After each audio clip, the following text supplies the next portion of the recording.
मध्यंतरी माझ्या वाचनात एक खूप सिंपल साधा पण अत्यंत उपयोगी असा कोट आला, जो म्हणतो की बिझी राहायला लागल्यापासून माझ्या लक्षात आलं की फ्री राहिल्यामुळं जे काही माझ्या डोक्याचं नुकसान होत होतं ते सगळं फ्री राहिल्यामुळं होत होतं. So the crux is busy राहा. बिझी राहणं म्हणजे स्ट्रेस करणं असं नाही म्हणत आहे मी. बिझी राहणं म्हणजे तुमचं शरीर हे चालू पाहिजे, शरीर हालचाल व्हायला पाहिजे. तुम्हाला नुसतं एका जागी बसून काय होतं, तुमचं फक्त डोकं काम करतं आणि मग जे डोकं काम करतं ते तुमच्या हातात नसतं, कारण की negative thinking, overthinking, stressful गोष्टींच्याबद्दलचे विचार अगदी रेअरली आपण खूप चांगल्या गोष्टींचा बसून विचार करतो.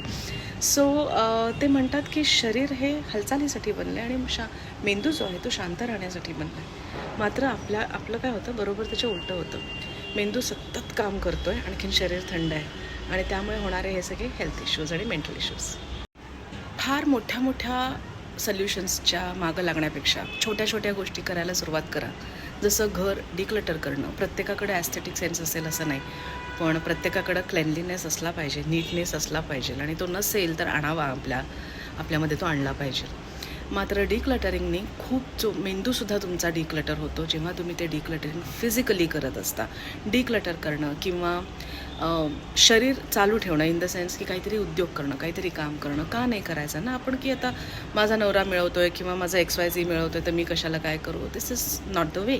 तर तुमचं शरीर होतं मग अधू. अशामुळे त्याच्यापेक्षा छोटं काम आपल्या स्वतःच्या हॉबीजपासून सुरुवात करा किंवा एखादा कॉर्नर डिक्लटर करा. एखादी छोटीशी गोष्ट स्वतःसाठी करा. अगदी कॉफी असू देत, पण ती स्वतःसाठी छान प्रकारे बनवा आणि बघा की कसा फरक पडतो तुमच्या आयुष्यामध्ये आणि तुमच्या थिंकिंगमध्ये.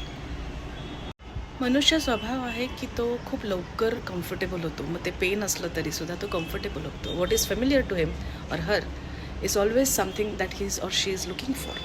पण त्या comfortable pain is a useless thing. त्याच्यातनं बाहेर यायला पाहिजे आणि आपल्याला ॲक्च्युली जे करायचं आहे ते करण्यासाठी, ते मिळवण्यासाठी हालचाल करणं आणि ते मिळवण्यासाठी झटणं हे आपलं काम आहे, ही आपली ड्युटी आहे आणि ती आपण करायला पाहिजे. त्यामुळे उगीचंच मेडिटेशन ज्याला जमत नाही किंवा ज्याला खूप मोठे काही रेझोल्युशन जमत नाहीत, त्यांनी छोट्या गोष्टींपासून सुरुवात करायची. रादर सगळ्यांनीच छोट्या गोष्टींपासून सुरुवात करायची. कदाचित काही फार मोठं करायची गरजच नाही पडणार. प्रयत्न करून बघा, काम करून बघा, बिझी राहून बघा. कुठलंही नुकसान नाही आहे त्याच्यामध्ये. रादर झाला तर तुमचा खूप चांगला फायदाच होईल. All the best.